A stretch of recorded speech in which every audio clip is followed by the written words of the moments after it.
Why is Ryan able to just keep mocking it? Because what's actually funny to him is not the sexual harassment. What's funny to him is that he found a tool to be able to stage a hostile takeover of a business. And they were high. They were totally high on their own supply of power. They were enjoying it. They were enjoying humiliating Justin Baldoni. Like I said, they got so close to winning this. They were so close to the end of their evil plot, unabashed plot to put him in the basement just for like an extra sprinkle of terror. Like we just are so high on our own supply. We're telling people to fire him. We're calling him a rapist, allegedly, according to the documents filed. Like he said, this WME. We're using our dragons. We're talking about Khaleesi.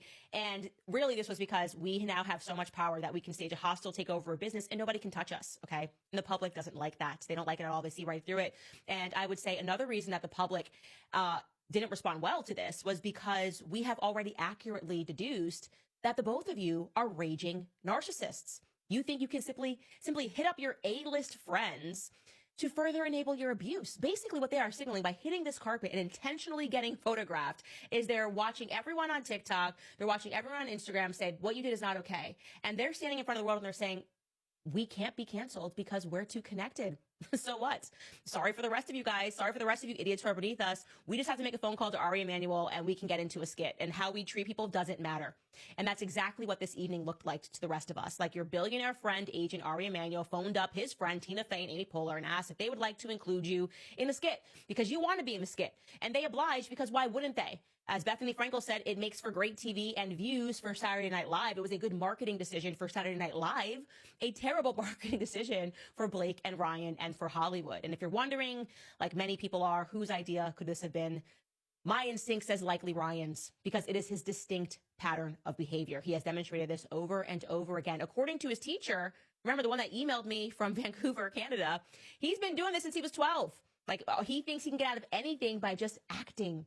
Remember that email we received, the teacher that was telling us that when he kicked him out of the drama program, then he just came back and put on fake tears and then said how sorry he was. Then afterwards looked at the teacher and said, I was just acting, and demonstrated some form of a sociopathology there. Like there's something wrong with him where he just thinks, give me a camera and I can persuade the masses. And let me tell you something. I only know one other person who's like that, who truly believes that. And it's a terrifying thing. They cannot see their own demise, even when they're in the midst of it, because they have learned to believe so much in themselves. They are true narcissists. And that's what I see in Ryan. He's like camera, lights, camera, action. People will remember that I'm hilarious, that they love me, that I'm so funny. They'll find this to be self-deprecating and they'll fall back into my arms. Not what happened. Okay. The public rejected this. Another element of this that I want to point out briefly is I keep maintaining my position that Ryan is obsessed with Scarlett Johansson in an unhealthy way, because she was the one who walked away. Nothing sends a narcissist over the edge more than losing control. And I believe that her having chosen early on to walk away from him, and maintaining her infinite success over him. She's infinitely more successful, has stung him in a way that he's never going to let go of. And when you look through that case, there are so many elements of Scarlett Johansson in it.